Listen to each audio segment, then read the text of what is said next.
Guys কেমন আছেন আপনারা সবাই? আশা করছি সবাই ভালো আছেন। এটা আমার ইউটিউবের ফার্স্ট ব্লগ ভিডিও। আমি আছি আমার বাড়ির পাশে। এখানে লিচু বাগান। লিচু বাগান এখানে আছে, এখানে লিচু আছে ৩-৪টা গাছ আছে। যখন আমি ঘুম থেকে উঠে যখন এই লিচু বাগানে আসি, আমার সামনেই মানে আমার যে পিছনের সামনে মাঠ আছে। আমি মাঠ আছে, এত সুন্দর জায়গা। বাট যখন আসি তখন মনটা কিন্তু অনেক ভালো হয়ে যায়। কিন্তু এরকম কিন্তু শহরে কিন্তু কখনো পাওয়া সম্ভব না। আ যদি শহরে যদি মন চায় যে একটু গ্রামের আবহাওয়া দেখি, দেখি ভালো লাগে কিনা শরীর লাগে, কিন্তু তেমনটা পাওয়া যায় না। গাড়ি ঘোড়ার শব্দেই কিন্তু মাথা-টাথা নষ্ট হয়ে যায়। কিন্তু গ্রামে দেখেন কত সুন্দর। পাখির ডাক, তারপরে কিচিরমিচির, হাঁসের ডাক, হাঁস থাকে, গরু ছাগল ইত্যাদি।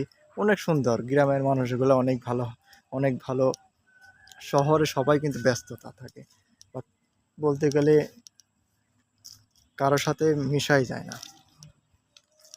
এটা কিন্তু খারাপ দিক না।